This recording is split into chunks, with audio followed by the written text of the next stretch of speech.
Pendaftaran penerimaan peserta didik baru 2023 telah dibuka secara daring sejak 12 Juni 2023 hingga 7 Juli mendatang. Untuk menghadapi kendala yang bisa muncul saat masa pendaftaran, Dinas Pendidikan Provinsi DKI Jakarta mendirikan posko yang dapat didatangi peserta PPDB yang mengalami kendala saat pendaftaran dan 11 nomor kontak yang dapat dihubungi. Salah satu posko pelayanan PPDB berada di Dinas Pendidikan DKI Jakarta yang berada di Jalan Gatot Subroto Kuningan, Jakarta Selatan. Di sini terdapat posko layanan PPDB 2023 mulai dari jenjang PAUD, sekolah dasar, sekolah menengah pertama, sekolah menengah atas, dan sekolah menengah kejuruan. Menurut petugas posko PPDB DKI Jakarta, para orang tua murid mendatangi posko untuk menanyakan proses pendaftaran secara daring. Namun tak sedikit juga banyak aduan masuk mengaku sulit memilih sekolah yang telah dituju karena tempat tinggal berada di luar zona sekolah. Secara umum sih biasanya kesulitan pendaftaran karena kan mungkin tidak semua masyarakat itu familiar dengan website PPDB. Jadi terkait pendaftaran atau mungkin lupa password atau mungkin secara teknis biasanya gimana cara-cara untuk apa saja yang harus dimasukkan untuk bisa memilih gitu. Jadi sebenarnya ini jalur zonasi ya. Kalau jalur zonasi sendiri itu tidak langsung usia, tapi kalau di DKI Jakarta karena kita paham bahwa di DKI Jakarta itu banyak sekali daerah yang tidak punya sekolah negeri. Kalau SMP itu ada 68 kelurahan yang tidak punya SMP negeri, sedangkan SMA itu ada 169 yang tidak punya SMA negeri. Nah itu tidak bisa dengan menggunakan jarak. Kalau pakai jarak pasti mereka nggak punya kesempatan untuk pilih sekolah. Jadi kita menggunakan zona prioritas 1, 2, dan 3. Zona prioritas pertama itu RT sekolah dan RT yang berada di sekitar sekolah. Yang memang benar-benar dekat dengan sekolah tersebut.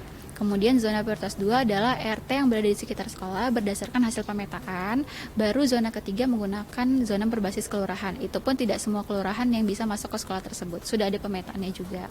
Dari zonasi ini nanti akan diurutkan zona 1, zona 2, zona 3. Apabila melebihi daya tampung, maka seleksinya menggunakan usia. Itu sesuai dengan Permendikbud nomor 1 tahun 2021. Prianto yang ingin mendaftarkan anaknya ke jenjang sekolah menengah pertama. Warga Kuningan, Jakarta Selatan ini kesulitan saat mendaftarkan sang anak melalui jalur afirmasi, namun data terpadu kesejahteraan sosial miliknya tidak aktif. Kali ini saya kan mau masukin anak saya ke SMP, cuma dari kemarin dari jalur prestasi kan udah nggak masuk. Nah ini saya mau nyoba dari jalur afirmasi, katanya dari DTKS-nya nggak aktif. Kan yang dipakai kan dari periode Desember 2021 sampai Januari 2022 kan. Sedangkan ini DTKS saya kan baru keluarnya Mei 2023, jadi nggak bisa ikut jalur afirmasi. Terus saya mau kesini juga mau menanyakan masalah jalur zonasi kan. Jalur zonasi, kenapa tempat tinggal saya kan dekat sama sekolahan yang dituju, tapi kok nggak masuk jalur zonasi sekolah itu gitu loh. Kata keterangan dari sini katanya masuknya di prioritas 3. Nah. Dalam pelaksanaan pendaftaran penerimaan peserta didik baru terdapat 4 jalur seleksi yang bisa diikuti para peserta, yakni prestasi, afirmasi, zonasi, dan perpindahan orang tua siswa.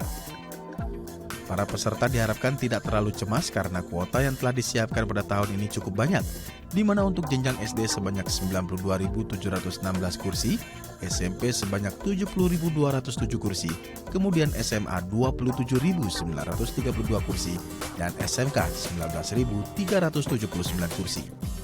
Media Tawadu, Syari Kurniawan, DAI TV.